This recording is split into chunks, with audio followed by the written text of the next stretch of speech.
해피 파더스 데이. 오늘 아버지 날입니다. 꼭 5주 전에 어머니 날, 마더스 데이였고요. 그때 어머니들을 위해서 하나님의 말씀을 전했던 기억이 납니다. 자, 오늘은 아버지들을 위해서 말씀을 준비했습니다. 먼저 아버지들께 여쭤봅니다.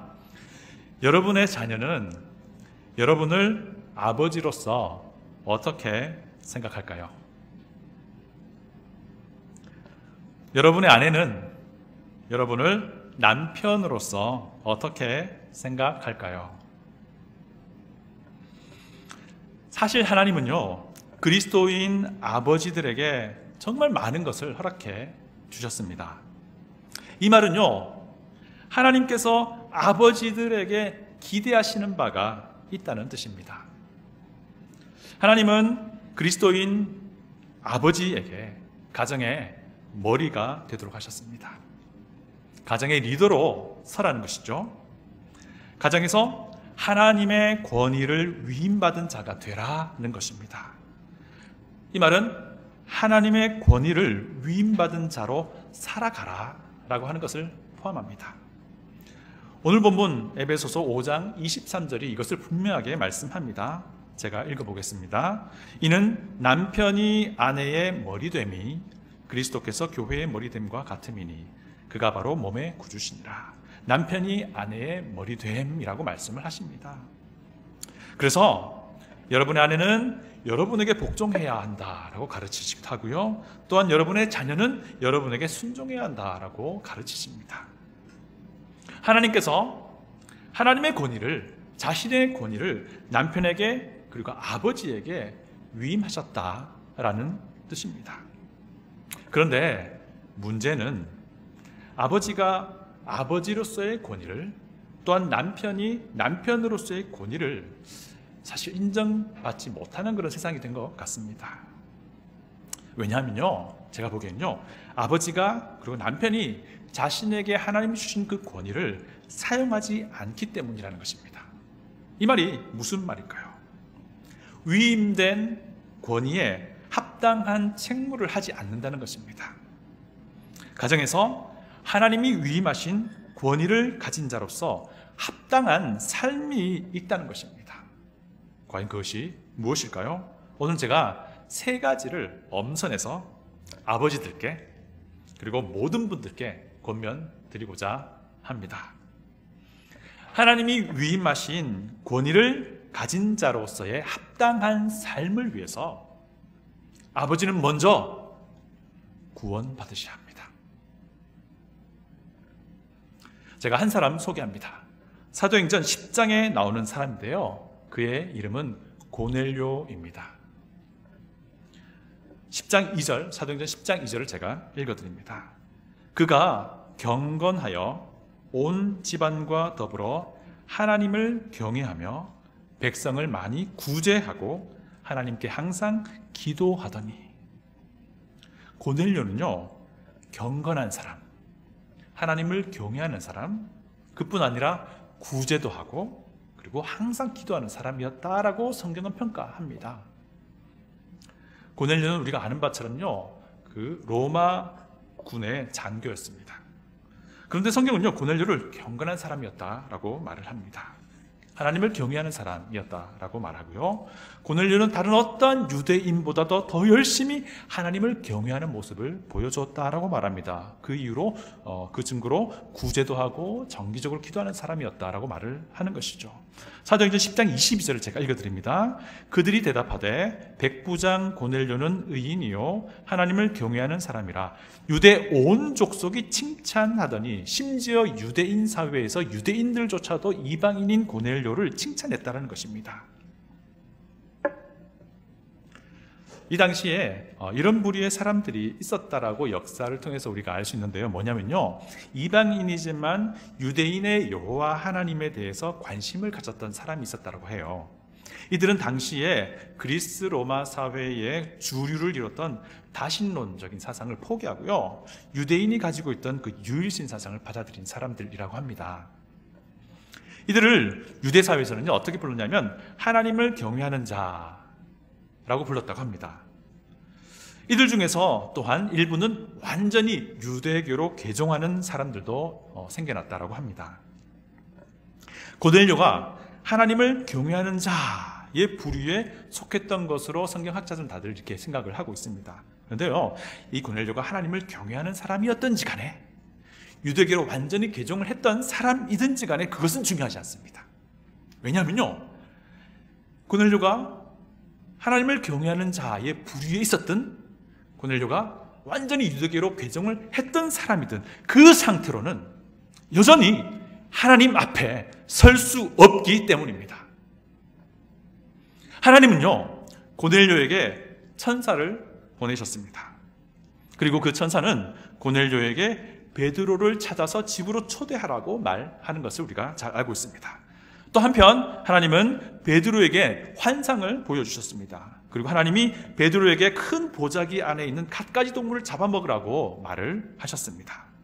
그러나 베드로가 보기에는 그 중에 율법에 따라 먹지 못하는 것들도 있었던 것입니다. 그래서 베드로가 거부합니다. 그럼에도 불구하고 하나님은 계속해서 그것을 먹으라고 재촉을 하셨습니다. 그때에 고넬료가 보낸 사람들이 베드로를 찾아왔습니다. 그리고 베드로를 고넬료의 집으로 초대하게 되었습니다. 그제서야 베드로가 하나님께서 이 환상을 보여주신 이유가 이방인 고넬료를 만나도록 하시는 것이었구나 라고 알게 된 것이죠. 결국 베드로는 고넬료의 집으로 찾아갑니다. 그리고 베드로는요, 고넬료와 그 집안 사람들 앞에서 구원의 복음을 전하게 됩니다. 사도행전에서는요, 고넬료의 구원을 10장 전체를 통해서 자세하게 설명하고 있습니다. 왜 성령님께서는 고넬료의 회심 사건을 10장 전체에 걸쳐서 자세하게 설명하고 있을까요? 이것은요, 고넬료가 아무리 경건하다고 알려져 있더라도 십자가에서 죽으시고 부활하신 예수님을 통하지 않고는 하나님께 나아갈 수 없다는 것을 말씀하는 것입니다. 고넬료가 아무리 회당에서 유대인의 칭찬을 받는 사람이었다 할지라도 십자가에서 죽으시고 부활하신 예수님을 통하지 않고는 하나님 앞에 설 수 없다는 것을 말씀하는 것입니다. 고넬료가 아무리 기도를 많이 한다 할지라도, 고넬료가 아무리 구제를 많이 한다고 할지라도 십자가에서 죽으시고 부활하신 예수님을 통하지 않고는 구원 얻을 수 없다라는 것을 분명하게 말씀하시는 메시지입니다. 베드로가 전한 복음의 메시지는 무엇이었을까요? 제가 읽어드립니다. 사도행전 10장 36절, 39절, 40절, 43절입니다.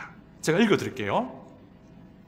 만유의 주 되신 예수 그리스도로 말미암아 화평의 복음을 전하사 그를 그들이 나무에 달아 죽였으나 하나님이 사흘 만에 다시 살리사 그를 믿는 사람들이 다 그의 이름을 힘입어 죄 사함을 받는다 하였다. 이것이 베드로가 고넬료와 고넬료의 가족 속한 사람들에게 전한 복음의 메시지였습니다.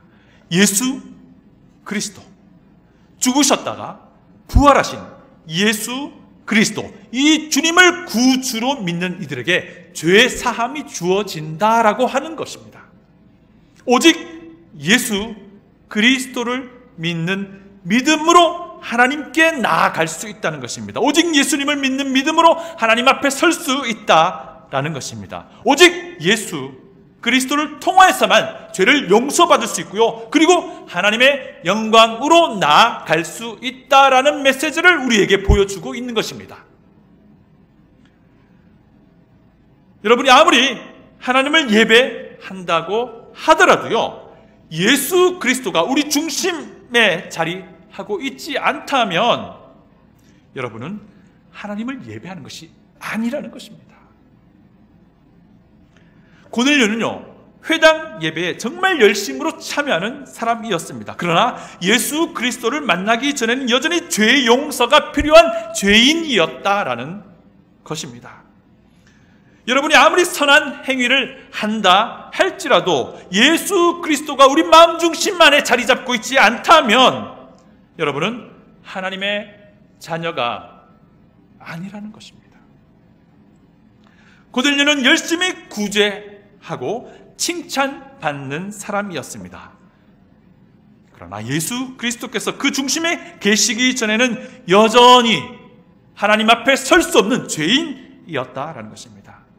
우리가 아무리 정성스럽게 기도한다 할지라도 예수 그리스도를 구주로 믿는 믿음이 우리 안에 확신 가운데 있지 않다 하면 그 기도는 하나님께 나아갈 수 있는 통로가 될 수 없다라는 것입니다.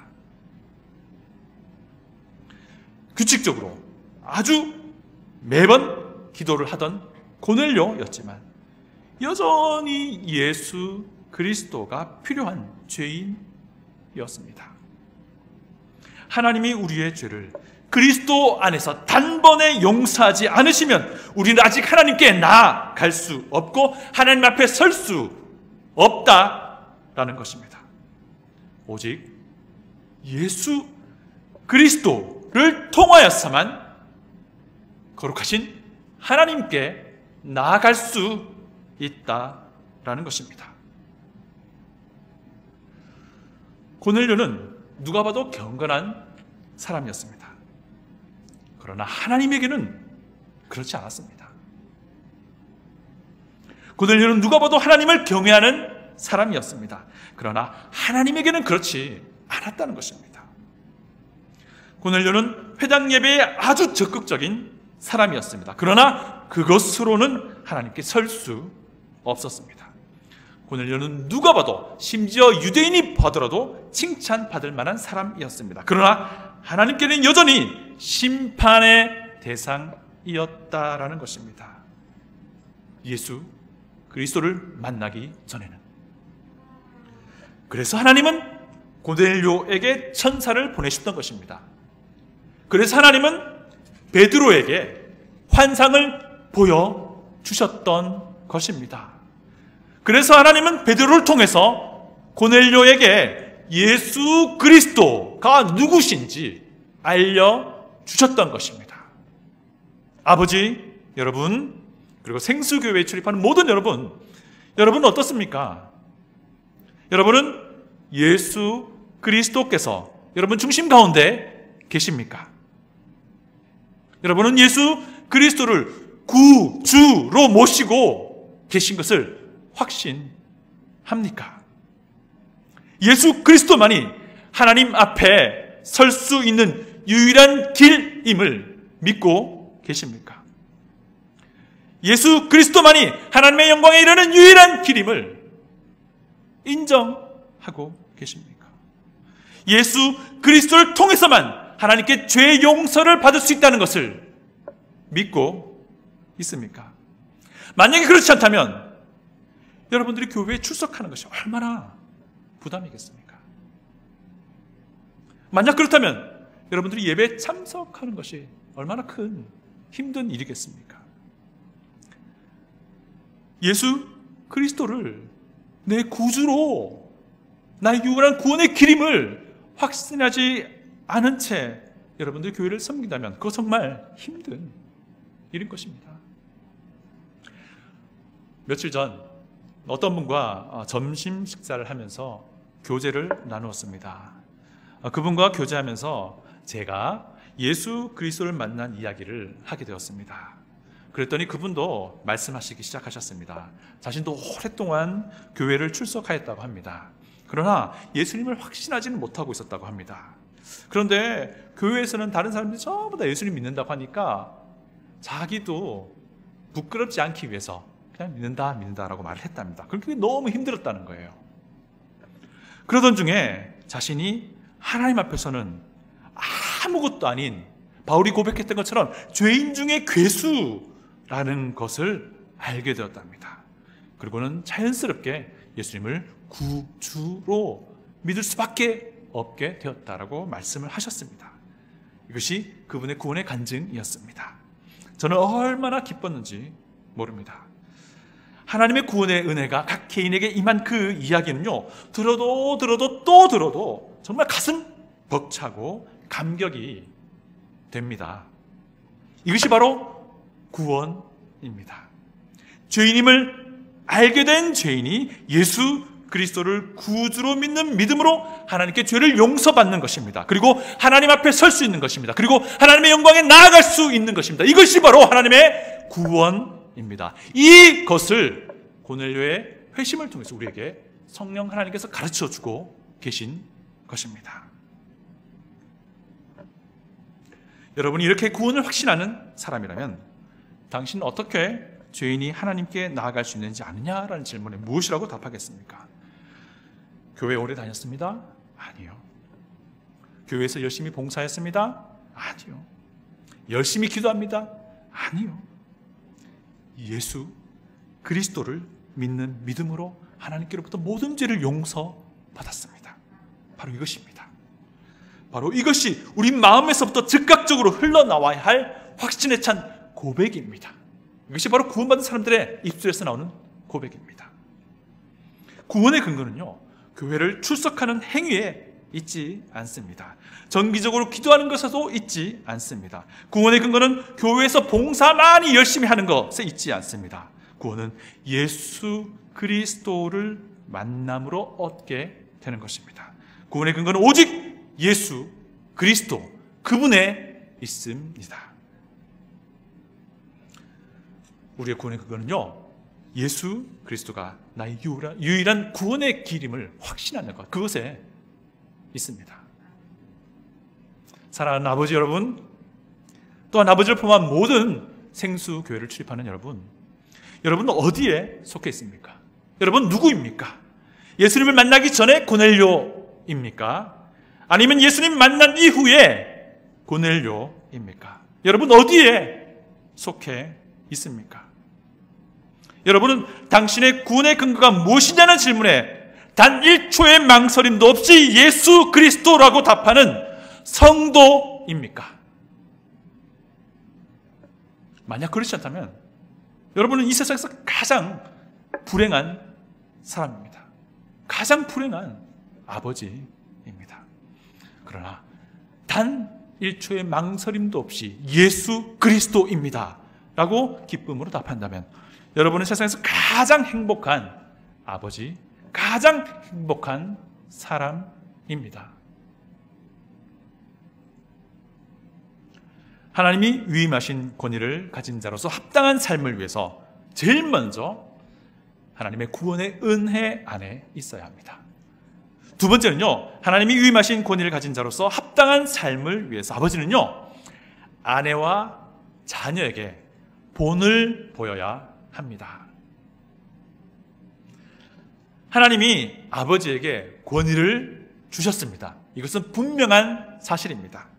하나님이 남편에게 권위를 주셨습니다. 이것은 분명한 하나님의 말씀의 가르침입니다. 하지만 그 권위가 자동으로 세워지는 것은 아니라는 것입니다. 하나님이 권위를 주셨지만 아내가 여러분이 위임받은 권위를 기쁨으로 인정하도록 하는 것이 지혜입니다. 하나님이 권위를 주셨지만 여러분의 자녀가 여러분이 위임받은 그 권위를 신뢰하고 인정하도록 하는 것이 지혜입니다. 남편은 아내를 사랑하시길 바랍니다. 에베소서 5장 25절 28절을 제가 읽어드립니다. 남편들아 아내 사랑하기를 그리스도께서 교회를 사랑하시고 그 교회를 위하여 자신을 주심같이 하라. 아내 사랑하기를 자기 자신과 같이 할지니. 우리 주님이 자신의 생명을 주신 것 같이 사랑하라는 것입니다. 예수님이 만약에요, 죄인들 그 각각의 됨됨이를 만약에 보셨다면요, 자신의 생명을 내어주실 수 있으셨을까요? 만약에 그렇게 하셨다면 자신의 생명을 내어주기는커녕 그들에게 오히려 심판과 저주를 즉각적으로 내려야 함이 마땅합니다. 그러나 예수님은 그렇게 하지 않으셨습니다. 예수님은 조건을 걸고 죄인을 사랑하지 않으셨다는 것입니다. 이처럼 조건 없이 아내를 사랑하는 것입니다. 남편은요, 결혼한 순간부터 여성에 대한 모든 기준이 자신의 아내에게 맞춰져야 합니다. 박정원 집사님, 그렇죠? 네. 이것이 자신의 생명을 내어주는 사랑입니다. 우리 교회의 모든 남편은요, 아내를 이렇게 사랑하기를 바랍니다. 그리고 자녀들 앞에서 아내를 사랑하는 모습을 또한 보여주십시오. 자녀들은 어머니를 사랑하는 자기 아버지를 보면서 감사를 하게 되고요, 하나님의 은혜를 보게 됩니다. 우리 예수님을 또한 보게 됩니다. 또 아버지는 자녀를 노엽게 하지 마십시오.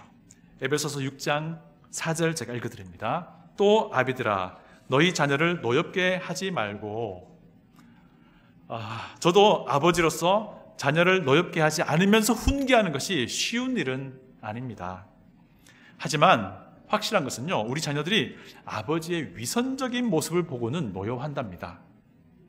집에서나 일터에서나 교회에서나 어디에 있든지 항상 일관된 같은 모습으로, 그런 아버지로 서 있어야 할 겁니다. 자녀가 하나님의 말씀을 어길 때에는 아버지로서 훈계도 할 수 있어야 합니다. 그리고요, 그 훈계는 항상 일관되어야 합니다. 그리고 한 가지 말씀드립니다. 자녀 훈계하기를 아내에게만 떠넘기지 마시길 바랍니다. 아내에게 본을 보이는 남편, 자녀에게 본이 되는 아버지가 되시기를 간절히 부탁드립니다. 바로 이것이 지혜로운 것입니다. 하나님이 아버지에게, 그리고 하나님이 남편에게 권위를 주셨습니다. 그러나 그 권위가 주셨다고만 해서 자동으로 세워지는 것은 아니라는 것을 반드시 기억하길 바랍니다. 마지막으로 하나님이 위임하신 권위를 가진 자로서 합당한 삶을 위해서 아버지는 영적인 권위를 행사해야 합니다. 많은 경우에요, 가정에서나 교회에서나 영적인 주도권을 아내가 혹은 어머니가 갖고 있는 경우가 있습니다. 여러분의 가정은 어떻습니까? 여러분이 거듭난 그리스도인이라면 기도하는 아버지가 되길 바랍니다. 여러분이 예수 그리스도를 구주로 믿는 믿음이 확실하다면 아내에게 성경을 가르치는 남편이 되길 바랍니다. 자녀에게 성경을 가르치는 아버지가 되길 바랍니다. 가정에서 예배를 주도적으로 인도하는 아버지가 되길 바랍니다. 하나님은 아버지를 가정의 권위자로 세우셨습니다. 가정의 인도자로 세우셨습니다. 이것은 단순하게 가정의 경제를 책임지라는 것만이 아닙니다. 그 이상의 것이죠. 여러분이 그리스도인 아버지라면 모든 면에 있어서 영적인 권위를 행사하기를 바랍니다. 그러나 안타까운 것은 많은 그리스도인 가정에서 아버지가 자신에게 주어진 그 소중한 영적인 권위를 포기하는 경우가 많이 있다는 것을 보게 됩니다. 너무 안타까운 일입니다. 먼저 기도하는 아버지가 되시길 권면드립니다. 디모데전서 2장 8절을 제가 읽어드립니다. 그러므로 각처에서 남자들이 분노와 다툼 없이 거룩한 손을 들어 기도하기를 원하노라. 남자들에게 거룩한 손을 들고 기도하기를 원한다 말씀하십니다. 거룩한 손을 든다는 것은요, 남자들에게 위임된 특별한 권위를 의미합니다. 우리 모세를 기억합니다. 아말렉과의 전투에서 두 손을 들고 기도하던 모세 우리가 기억합니다. 그리고 모세의 팔을 붙들고 있었던 아론과 훌도 우리가 잘 알고 있습니다. 아버지 여러분, 두 손을 들고 기도하던 모세가 되시기를 부탁드립니다. 아버지 여러분, 모세 두 팔을 붙들고 함께 기도하던 아론과 훌이 되기를 간절히 부탁드립니다. 여러분, 기도의 사람 하면 우리가 잘 아는 사람 있죠. 조지 뮬러. 형제교회라고 불리는 이들이 있습니다. 영어로는 아마 브레드린 처치라고 할 겁니다. 이 형제교회 초창기 지도자였습니다. 이 조지 뮬러는요, 고아원을 운영했습니다. 그리고 매일매일 먹을 것을 하나님께 기도하면서 공급받았던 사람입니다. 그리고 그의 기도와 그 기도에 응답하신 하나님의 선하신 간증이 지금 우리에게 잘 알려져 있습니다. 여러분 만약 궁금하시면 조지 뮬러라고 한번 구글링 해보세요. 책들도 있고 많은 이야기들이 있을 겁니다. 제가 여기서 자세히 설명하지는 않겠습니다. 아버지 여러분, 기도의 사람 조지 뮬러가 되시기를 간절히 권면드립니다. 매일 밤마다 자녀를 위해 기도해 주십시오. 아직 자녀가 집에 있죠? 잠들기 전에 자녀의 머리에, 자녀의 어깨에 손을 얹고 기도해 주십시오. 자녀가 다 출가했습니까? 그러면 자녀의 이름을 불러가며 기도하십시오. 아내가 아픈가요? 그러면 아내를 위해서 손을 얹고 기도해 주시는 아버지가 남편이 되시길 바랍니다. 집안에 구원받아야 할 사람들이 있죠? 그러면 온 가족이 함께 모였을 때 그들을 위해서 기도하자라고 주도하며 인도하시길 바랍니다. 성경을 가르치는 남편이 되십시오. 성경을 가르치는 아버지가 되십시오. 하나님은요, 남편이 가정에서 성경 교사가 되기를 기대하십니다. 하나님은 남편이 교회에서조차도 성경 교사가 되기를 기대하십니다. 제가 성경 구절 두 가지를 읽어드립니다. 디모데전서 2장 11절 12절입니다. 여자는 일체 순종함으로 조용히 배우라. 여자가 가르치는 것과 남자를 주관하는 것을 허락하지 아니하노니 오직 조용할지니라. 참 난감합니다. 남자가 가르치라는 것, 그리고 여자가 배우라는 것을 말씀하십니다. 성경은 이 부분에 대해서요, 지나치다 할 정도로 아주 엄격합니다. 고린도전서 14장 35절입니다. 만일 무엇을 배우려거든 집에서 자기 남편에게 물을지니 여자가 교회에서 말하는 것은 부끄러운 것이라. 배경을 좀 설명드릴게요. 고린도전서 14장에서요, 바울은 고린도 교회에 만연한 무질서를 바로 세우고자 권면하기 시작합니다. 은사를 사용할 때에 개인을 위해서 사용하지 말라는 것입니다. 교회 전체를 세우기 위해 사용하라고 말씀하십니다. 그리고 은사는 정해진 질서에 따라서 교회 안에서 사용되어야 한다라고 말씀을 하십니다. 그러면서 갑자기요, 여자가 배우려거든 집에서 자기 남편에게 배우라고 하는 것입니다. 어쩌면 문맥이 이어지지 않는 것 같아 보입니다. 이 부분요, 나중에 우리가 배울 수 있는 기회가 있을 겁니다. 왜 그런지. 중요한 것은요, 교회에서 남자가 가르치는 것을 말씀하고 있다는 것입니다. 가정에서 남편이 아내를 가르쳐야 한다는 것을 말씀하고 있다는 것입니다. 이 말은 뭐냐면 그만큼 남편은 항상 하나님의 말씀을 가르치기에 준비되어 있어야 한다라는 것을 말하고 있습니다. 아내에게 하나님의 말씀을 가르칠 수 있어야 합니다. 아내뿐만 아니라 자녀에게도 하나님의 말씀을 가르칠 수 있어야 한다라는 것입니다. 에베소서 6장 4절 제가 읽어드립니다. 또 아비들아 너희 자녀를 노엽게 하지 말고 오직 주의 교훈과 훈계로 양육하라. 교훈과 훈계로 양육하라 하는 것은요, 하나님의 말씀을 가르치는 것도 분명히 포함됩니다. 사랑하는 아버지 여러분, 성경을 읽기 원합니다. 성경을 읽으십시오. 하나님의 말씀을 공부하십시오. 그리고 필요하다면 성경 공부를 위해서 책도 구입하십시오. 그리고 자녀들과 함께 성경을 읽으시길 바랍니다. 그런 상황 속에서 자녀들에게 하나님의 말씀을 가르칠 수 있습니다. 아내에게 성경을 가르칠 수 있는 아버지가 되시기를 간절히 소원합니다.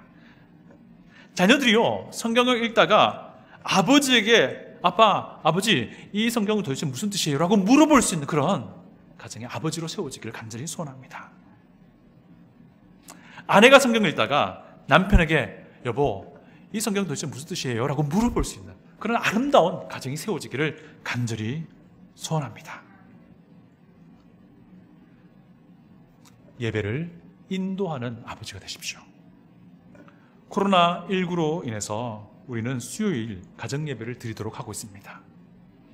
가정예배를 드리기 위해서요, 인도하시는 분이 준비해야 될 일이 소소하게 있습니다. 미리 본문도 읽어봐야 하고요, 또 기도로 준비해야 할 겁니다. 때로는 피곤해서 그냥 넘어가고 싶을 때도 있습니다. 그러나 한번 자리가 잡히면요, 그 예배가 계속해서 이어질 수 있습니다. 모두가 가정 예배를 위해 모이는 그 시간을 기억하게 될 겁니다. 혹시 아직 못하고 있습니까? 시간이 서로 되지 않습니까? 그러면요, 다른 시간이라도 모일 수 있는 시간을 정하시길 바랍니다. 그리고 모이시길 바랍니다. 그리고 이 모든 일에 아버지가, 남편이 영적인 권위를 행사하시길 바랍니다. 아버지 여러분, 여러분의 가정에서 영적인 권위를 위임받은 분이세요. 하나님께로부터. 그것은 하나님 자신의 권위를 주셨다라는 것입니다. 여러분에게 위임된 그 권위를 소중하게 여기기를 간절히 소원합니다. 말씀을 마무리하겠습니다. 하나님은 아버지에게 그리고 남편에게 하나님 자신의 권위를 대신 위임해 주셨습니다. 가정의 리더로 세워주셨습니다. 가정에서 권위자로, 특별히 영적인 권위자로 세워주셨다라는 것입니다. 아버지 여러분, 여러분은 가정에서 영적인 권위를 행사하고 있습니까? 이 소중한 권위를 포기하지 말길 바랍니다. 놓치지 말기를 바랍니다. 자녀들이 잠들기 전에 아버지에게 와서 아버지, 아빠, 저를 위해서 기도해 주세요 라고 할 수 있는 그런 가정이 되기를 소원합니다. 자녀들이 언제라도 아버지에게 와서 기도를 요청하는 그런 가정이 되기를 소원합니다. 멀리 떨어져 있는 가정에, 멀리 떨어져 있는 자녀들도요, 아버지에게 전화해서 아빠 지금 이런 상황이 있습니다, 기도해 주세요 라고 할 수 있는 그런 가정이 되기를 소원합니다. 자녀들이 아버지에게 와서 성경을 가르쳐달라고 물어볼 수 있는 그런 가정이 되기를 소원합니다. 아버지가 가정 예배를 위해 모이자고 할 때에 자녀들이 기쁨으로 모일 수 있는 그런 가정이 되기를 소원합니다. 아내가 기쁨으로 남편의 영적인 권위를 조력하는 그런 가정이 되기를 간절히 소원합니다. 다 같이 기도하겠습니다.